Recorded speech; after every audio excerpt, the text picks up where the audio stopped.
देश में हर साल बजट पेश होता है और हर साल हमारे देश के वित्त मंत्री पार्लियामेंट में बजट पेश करते हैं और इस साल भी बजट पेश हुआ है।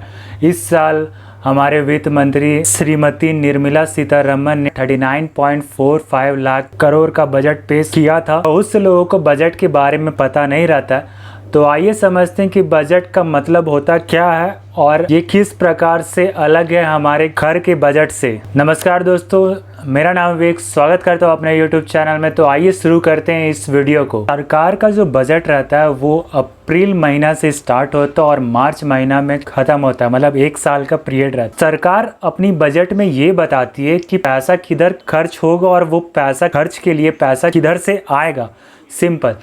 लेकिन हम लोग जब अपना घर का बजट बनाते हैं, हम लोग पहले ये देखते हैं कि हम लोग पर पैसे कितने हैं, उसके हिसाब से हम लोग अपना बजट बनाते हैं। लेकिन सरकार यहाँ उल्टा करती है। सरकार पहले खर्च देख लेती है, उसके बाद वो खर्च के लिए जब पैसा किधर से आएगा उसको बताती है। अगर वो पैसा नहीं जुटा पाते हैं तो फिर वो उधारी ले लेते हैं। सरकार जो भी बजट बनाती है वो बजट हमेशा घाटे का बजट होता है, क्योंकि सरकार का आमदनी उतना नहीं हो पाता और खर्चा अधिक हो जाता है। लेकिन हम लोग का घर का बजट घाटे का बजट नहीं होता, जितना हम लोग का अर्निंग है उसके हिसाब से हम लोग अपना एक्सपेंसेस जोड़ते हैं। सरकार ने इस बार जो बजट पेश किया था उसमें 39.45 लाख करोड़ रुपए का बजट दिया है। तो आइए देखते हैं कि सरकार इस पैसे को किधर किधर से जुटाएगी। तो सबसे पहला आता है, जो सरकार सबसे पहले जो पैसा जुटाती है वो है उधारी से। सबसे अधिक हिस्सा जो होता है वो उधारी से आता है, जो है 36%। उसके बाद सरकार जीएसटी से अपना हिस्सा जुटाती है, वो है 15%। उसके बाद सरकार हर आदमी लोग के इनकम से इनकम टैक्स लेती है, उसका हिस्सा है 14%। फिर कंपनी में से टैक्स लेती है, जिसको हम लोग कॉर्पोरेट टैक्स भी बोलते हैं, उसका हिस्सा है 13%।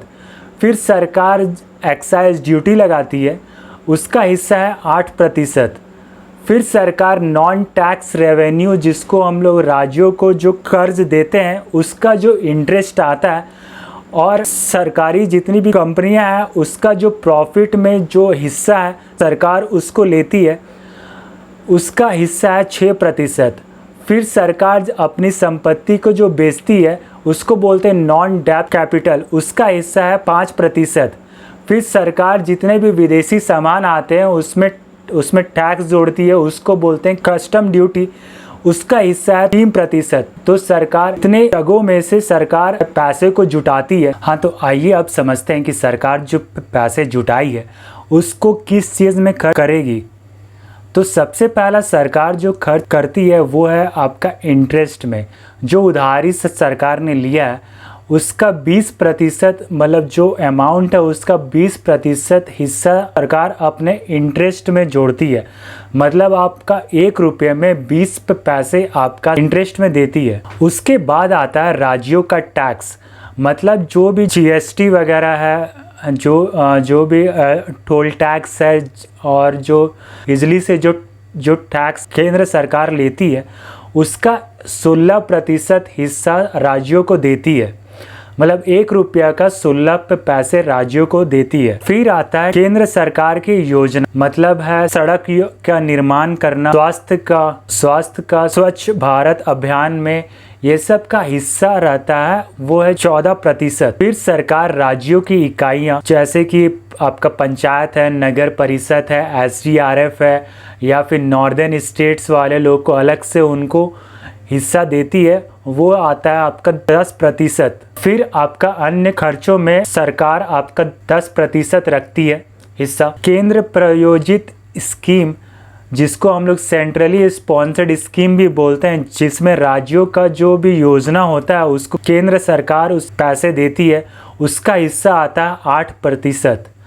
फिर आपका सब्सिडी मिलता है, जैसे कि खाने की तेल में सब्सिडी, खाद्य में सब्सिडी वगैरह वगैरह, उसमें आपका हिस्सा आता है 8%। फिर सरकार रक्षा क्षेत्र में अपना 8% हिस्सा देती है। फिर सरकार अपना जो पेंशन स्कीम है उसमें 5% हिस्सा देती है। तो मतलब इतनी एरिया में सरकार अपना पैसे को खर्च करती है, तो सरकार अपना 39.45 लाख करोड़ रुपए का बजट इस प्रकार खर्च करेगी। अब जब आशा करता हूँ कि जब आप नेक्स्ट बार ये बजट सुनिएगा अपने टीवी पे, तो आपको बजट का हर फॉर्मूला आपको पता हो जाएगा। आशा करता हूँ कि आपको अगर ये वीडियो बहुत अच्छी लगी होगी तो वीडियो को एक लाइक दबा दीजिएगा और अधिक से अधिक वीडियो को शेयर कीजिए। चैनल को अभी तक सब्सक्राइब नहीं किया तो प्लीज़ चैनल सब्सक्राइब कर लीजिएगा और ऐसे इंटरेस्टिंग वीडियो के लिए मेरे चैनल में बने रहिए।